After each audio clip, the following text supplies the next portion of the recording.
chers vingeurs, ici Ron, et bienvenue dans cette dégustation de Barrage, un jeu de Tommaso Battista, Simone Luciani et Antonio De Luca à l'illustration de chez Cranio.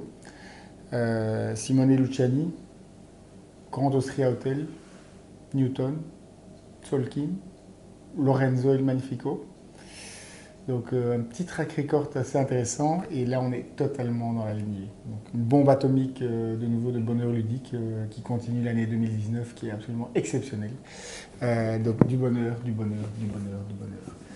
Donc dans Barrage, on va construire des barrages, oui, vous suivez, impeccable, qui vont nous permettre de produire de l'énergie hydroélectrique, de l'électricité, pour évidemment faire le maximum de points de victoire. Donc assez classique, on est clairement dans du cube en bois, placement d'ouvriers, mais qui est absolument super, super.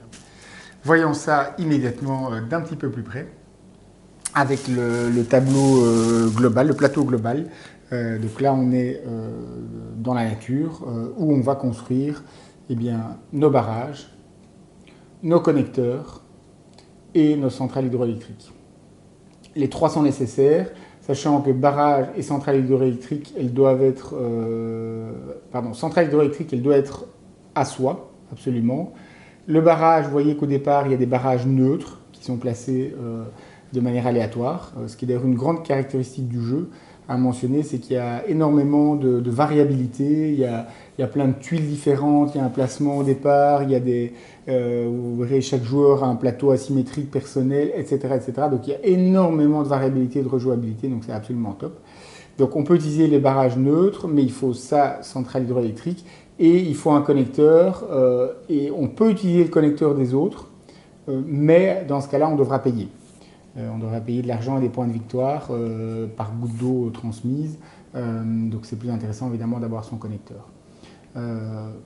Pour produire, on va simplement faire passer les gouttes d'eau qui viennent des nuages ici, les gouttes d'eau via son connecteur jusqu'à sa centrale hydroélectrique et ensuite l'eau descendra.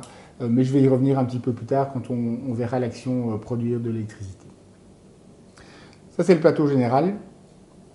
Maintenant, voyons le cœur du plateau personnel de chaque joueur. On a le plateau de la société, donc ça c'est la société du joueur, et le fondé de pouvoir. Donc on a 4 plateaux différents, et on a, je pense, 8 fondés de pouvoir. Et donc on peut évidemment varier de nouveau les parties et panacher, sachant que le fondé de pouvoir, donc il y a l'endroit où on stocke les ressources, donc l'argent, les ressources brunes et grises, j'ai oublié ce que c'était, peu importe.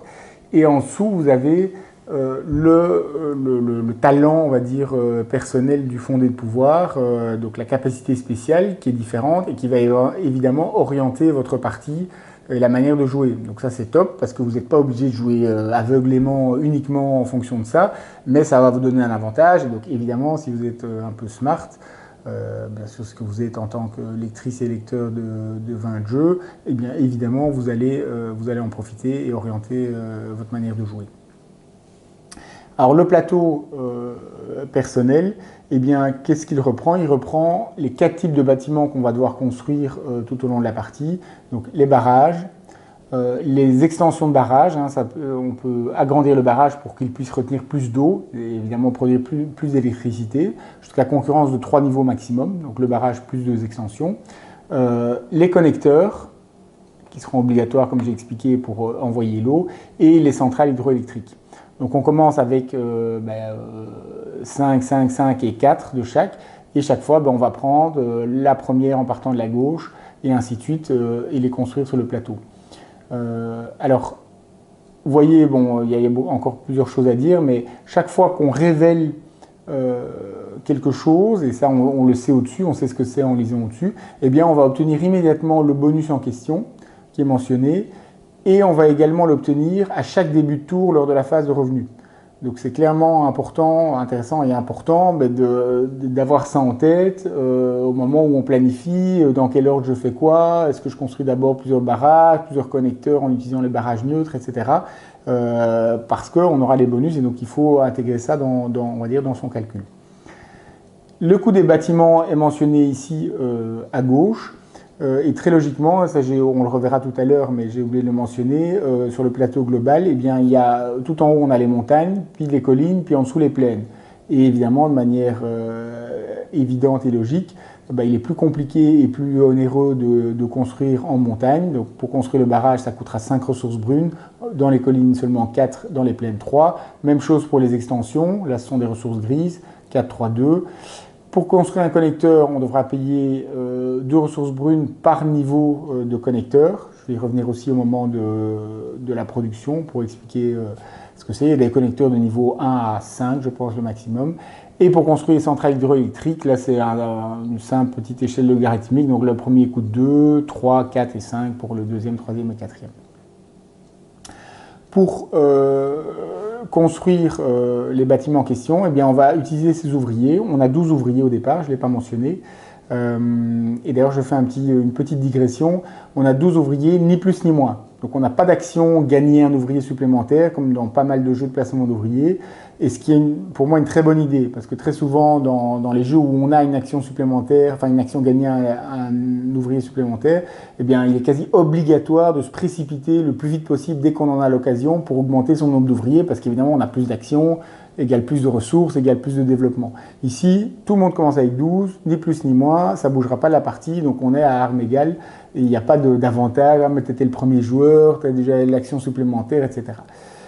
Donc, pour construire, on place simplement son ouvrier, et ensuite on place une des tuiles qui donne, je vais prendre toutes les génériques pour vous montrer, voilà, qui donne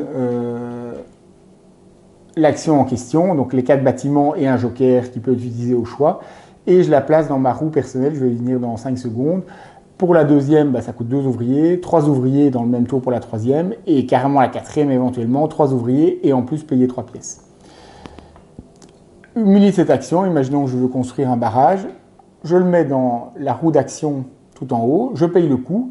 Par exemple ici, c'est un barrage en plaine, Ops 3 ressources brunes, et je tourne ma roue d'un cran. Alors je fais encore une autre digression pour signaler qu'il y a pour le moment il y a pas mal de buzz ou de bad buzz sur le net par rapport à la qualité du matériel. Voilà, les gens se plaignent un peu, vous voyez, la roue n'est pas parfaitement plate, donc ça bouge. Il y a le petit poinçon qui permet de tenir évidemment les branches, qui fait que c'est pas plat. Les branches, elles montent un petit peu, elles descendent. Donc quand on tourne, c'est pas facile. Parfois, si on est ici, on commence ici, on est un peu maladroit, on met pas bien la tuile représentant l'action, hop, ça bloque, on s'énerve un peu, bref. Donc, c'est pas parfait, mais ça vaut clairement pas du tout le fait de descendre le jeu, de le bâcher comme font certains, inadmissible et tout, ça gâche en rien le plaisir. Donc, ne vous arrêtez surtout pas à ça, ce serait vraiment dommage. Donc, on tourne simplement de 1. Imaginons, pour vous donner un exemple, que je prenne mon joker, je refais de nouveau un barrage qui me coûte cette fois-ci 4 parce que je le construis dans une colline. À nouveau, je tourne de 1. Et bien ici, vous voyez qu'au départ, tout le monde a les 5 mêmes tuiles génériques, j'ai plus de tuiles barrage. Donc si je veux construire un barrage, eh bien, je devrais attendre que j'ai récupéré, donc que ma roue est tournée, via des actions ou via d'autres constructions, jusqu'ici, et chaque fois que une tuile plus les ressources reviennent en haut, je les sors et je les récupère et elles sont à nouveau disponibles. Donc ça c'est très important, ce n'est pas un cube en bois, on va récolter des ressources et augmenter de plus en plus. On a un certain nombre de ressources au départ. Vous allez voir qu'on peut en acheter, mais ça coûte assez cher et c'est en nombre limité. On va jamais, ici on commence par exemple avec 6 ressources brunes, on ne va pas terminer avec 20 ressources ou 30 ressources brunes, jamais la vie. Donc cette gestion de la roue est d'abord top. C'est un mécanisme qui a déjà été utilisé mais qui reste génial et qui fonctionne ici super bien et c'est absolument crucial dans le jeu.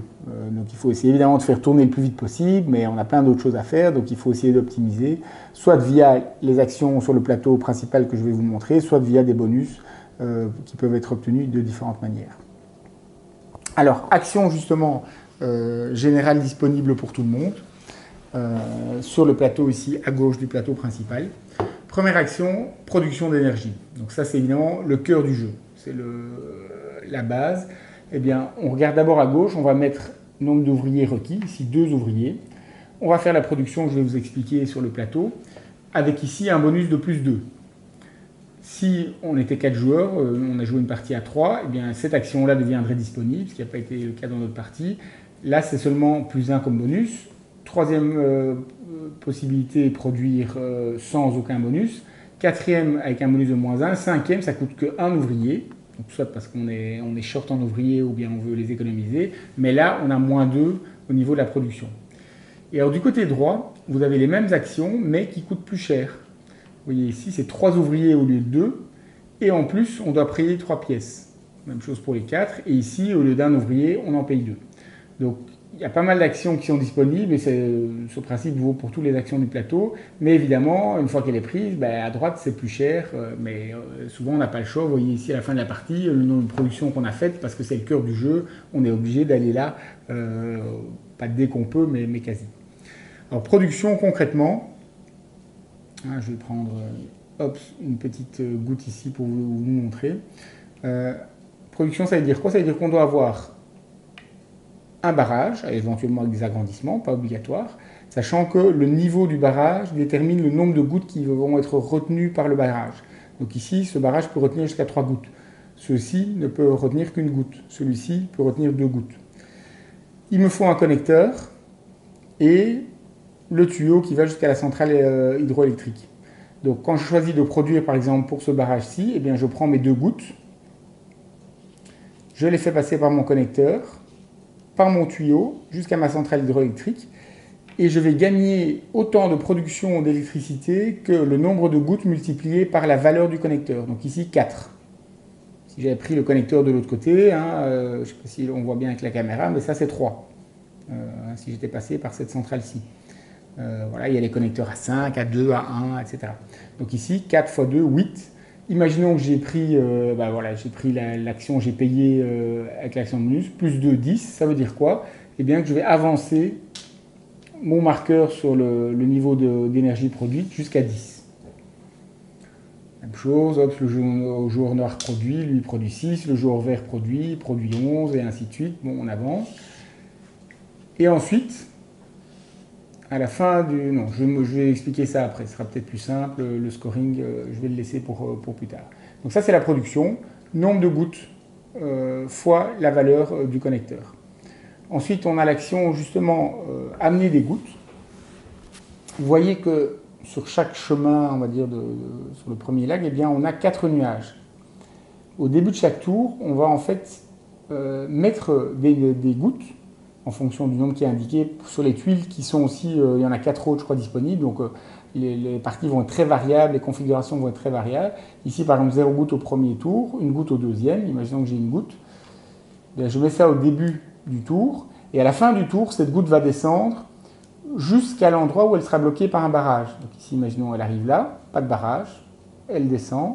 Ici un barrage mais qui n'est que de niveau 1 en hauteur, donc il y a déjà une goutte, donc la goutte ça déborde. Ça descend, ça suit simplement. Ici, pas de barrage. Ici, un barrage, mais niveau 2, il y a déjà 2 gouttes. Hop, jusqu'en bas, elle est perdue. Si elle arrivait ici, ici, il y a un barrage, il n'y a pas de goutte, elle serait bloquée. Même chose ici, et ainsi de suite.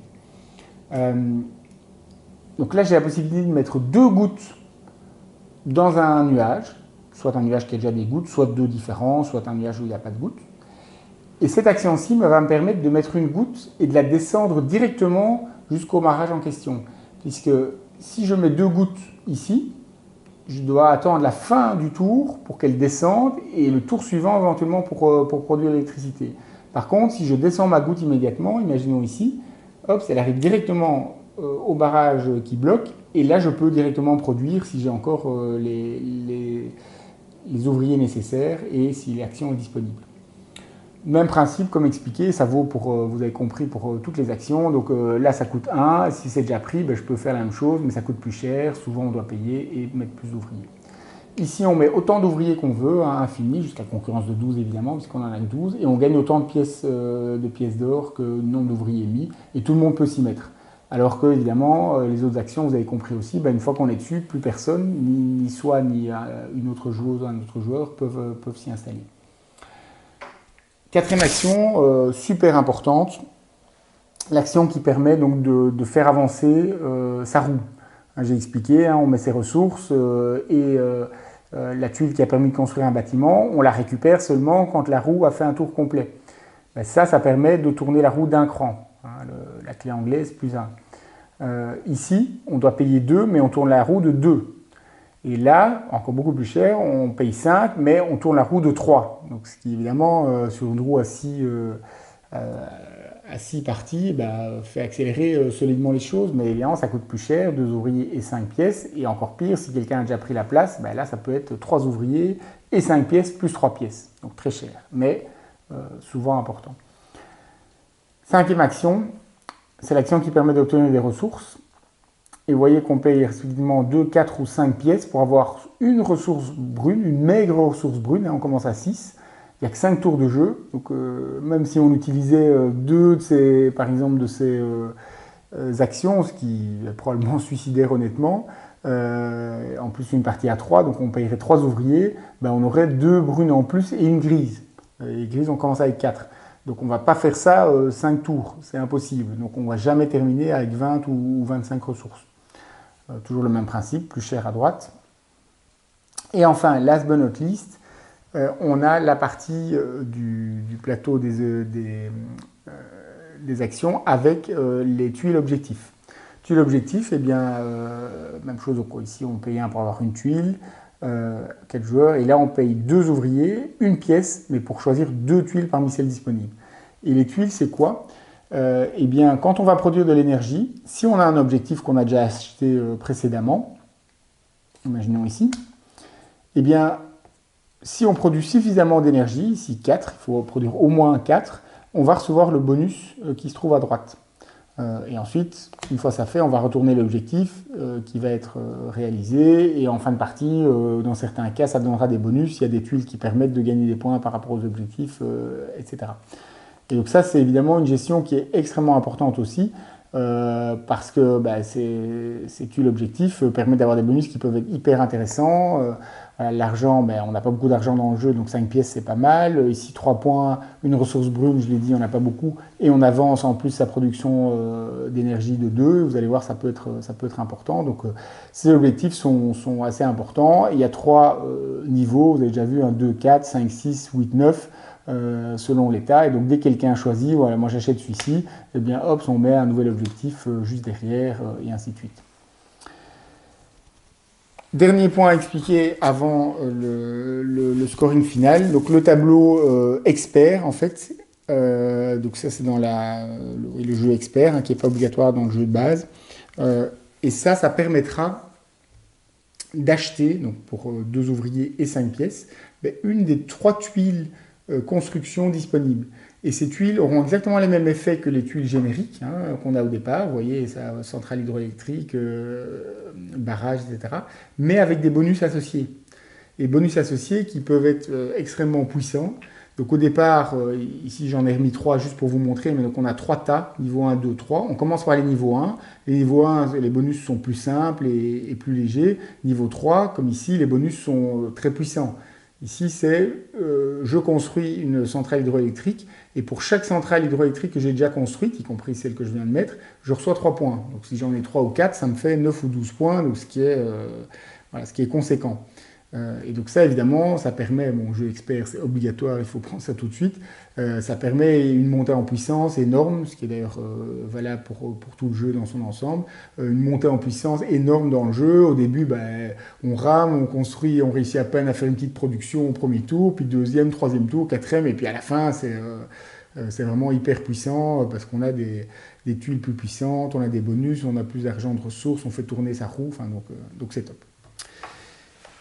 Et enfin, dernière partie à montrer dans le plateau, donc la piste de scoring. Et là, oui, d'ailleurs, j'en profite, j'ai pas mentionné l'ordre du tour, donc ça c'est important. Donc à chaque tour, qu'est-ce qu'on va faire? Donc on va descendre d'abord les gouttes d'eau des nuages. Ensuite, on va réaliser toutes les actions que j'ai expliquées, soit sur son plateau personnel, le plateau général, ou bien le plateau pour acheter de nouvelles tuiles. Ensuite, on va réaliser le scoring. Et puis, au début du tour suivant, on va recevoir ses revenus. Et donc, le scoring en question, ben, très simple, un petit peu. Donc, je vais le mettre là pour vous expliquer comme ça. Voilà, par exemple, à chaque tour, vous voyez, tour 1, tour 2, 3, 4, 5, eh bien, on a une tuiles qui sont aussi variables, hein, il y en a quelques-unes différentes, et elles sont mises au hasard, donc l'orientation du jeu et la dynamique du jeu va changer.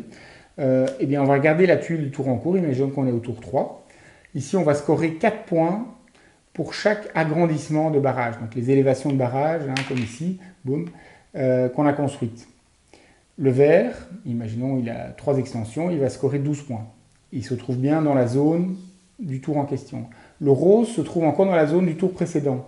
Ça signifie quoi? Il va marquer aussi 4 points par extension de barrage, moins 4 points de pénalité, parce qu'il n'a pas réussi à produire suffisamment d'énergie, c'est-à-dire à être au moins à 18 pour ce tour-ci.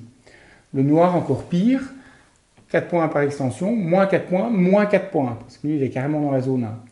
Et pour avoir les points, il faut au minimum être à 6. Donc imaginons que le noir vraiment a joué comme une savate. Eh bien, il n'est même pas à 6, donc il n'a même pas ces 4 points en question. Il n'a pas la pénalité, mais il n'a pas les 4 points en question. Donc on ne peut jamais avoir moins de 0. Donc on va scorer le nombre de points et on va recevoir en revenu le revenu correspondant à l'endroit où on est arrivé. Donc ici, le vert va toucher 6, le rose va toucher 5, imaginons que le noir se trouve là, il va toucher 3. Dernier point à mentionner par rapport à ça, 2 derniers points. L'ordre du tour suivant va être modifié en fonction de la production du tour précédent. Donc celui qui a produit le plus devient dernier joueur. Imaginons ici voilà, le vert, le rose devient deuxième et le noir qui a produit le moins un sourcil devient premier joueur. Évidemment, ça a un petit ou un gros impact puisque, comme vous l'avez vu, certaines actions soit sont disponibles en peu de nombre, soit elles sont plus chères, donc on va les faire d'abord, etc. etc. Et ensuite, en fin de partie, donc on va scorer évidemment le dernier tour, la dernière tuile qui donne des points en fonction de certaines choses. Puis on va scorer la tuile finale. Et donc ça c'est la tuile ici, oui, tuiles qui sont aussi il y a plein de tuiles différentes, pardon. Il est un peu tard, je fatigue. Donc ici par exemple c'est le joueur qui a construit le plus grand nombre de bâtiments sur le plateau général ici. Donc dans les trois, que ce soit dans les montagnes, les collines ou les plaines, va scorer 15 points. La deuxième joueuse ou le deuxième joueur 10 points. La troisième, le troisième 5 points. Donc, comme j'ai dit, il y en a plein de différents. On va scorer le nombre de gouttes d'eau qui ont été retenues par les barrages, qu'on n'a pas utilisé pour de la production. Donc ici, le noir, une goutte d'eau. Voilà, le rose ici, 2 gouttes d'eau, et ainsi de suite. Et on va scorer le nombre de ressources qui nous restent, donc argent plus ressources brunes, ressources grises et éventuellement celles qu'on a dans son plateau, divisé par 5. Donc 1 point de victoire par 5 ressources, quelles qu'elles soient. Et évidemment, quelle surprise, celui qui a le plus de points de victoire à la fin de la partie, eh bien, a gagné la partie. Tout ça nous donne, comme je le disais au début, une nouvelle merveille. Honnêtement, il n'y a pas d'autre mot. Après 2 minutes, vous avez compris que ça va être bon. Après 10 minutes, c'est bon. Et à la fin de la partie, et encore, en tout cas pour moi, c'est la première partie. Et donc on s'est trompé. On a mal appliqué une règle importante. D'ailleurs, je vais le dire comme ça, vous savez, sur son plateau personnel, chaque société a un pouvoir particulier. Hein, donc je l'ai dit, un avantage. Je l'ai dit pour le fondé de pouvoir à droite, mais le plateau personnel, la société vraiment également. Mais cet avantage n'est disponible que si on a construit 3 centrales hydroélectriques. Alors que nous, on l'a appliqué dès le départ en disant ça fait partie de la société. Non, il faut avoir construit 3 centrales hydroélectriques. Bref, mais donc, même en s'étant trompé, moi j'ai qu'une envie, c'est de rejouer. Le jeu est hyper bon, il y a manifestement plein de moyens différents d'arriver à la victoire. Il y a une variabilité, comme je l'ai dit, je le répète, énorme. Hein, il y a plein de tuiles différentes, il y a le fait qu'on mette de manière aléatoire les centrales de départ, il y a les plateaux asymétriques différents avec les fondés de pouvoir, les tuiles objectifs finaux, les tuiles objectifs pendant la partie. Enfin, vraiment impossible de jouer 2 fois la même partie. Il y a une vraie montée en puissance, comme j'ai dit au début, premier tour. Si vous faites une production, vous êtes content, vous avancez mollement, vous avez quasi rien. Au cinquième tour, voilà, c'est l'explosion, la bombe. Donc c'est vraiment, il y a cette montée en puissance qui est tout à fait délicieuse.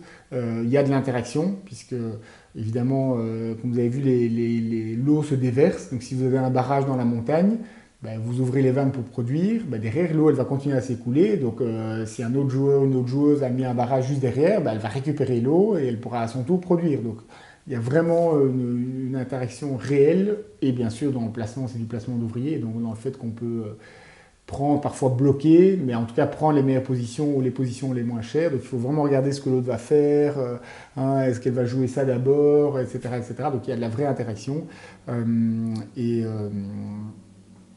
et c'est, je pense, tout ce que je peux dire. Je pense que je n'ai rien oublié, mais ce jeu est excellentissime. Donc, Simone Luciani et son compère ici, différent des jeux précédents, mais a encore réalisé un carton. Donc, je pense qu'il est capable, il est assez bon pour faire des jeux de société. Ça, c'est moi qui vous le dis. Dernier point, je le rappelle, mais matériel, il y en a qui se plaignent. Clairement, c'est pas le matériel le plus extraordinaire de toute l'histoire du jeu de société, mais il n'y a aucun problème. Ça fonctionne. Oui, la roue, elle tourne pas parfaitement. C'est le rêve. Bon, ça n'empêche rien du tout.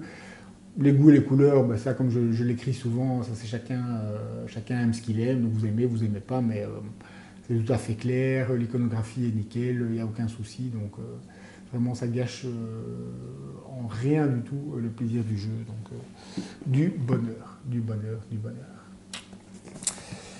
C'était donc la dégustation de Barrage, hein, un jeu de Tommaso Battista, Simone Luciani, je le répète encore, illustré par Antonio De Luca, chez Cranio Édition, qui nous a quand même déjà fait quelques petites perles également.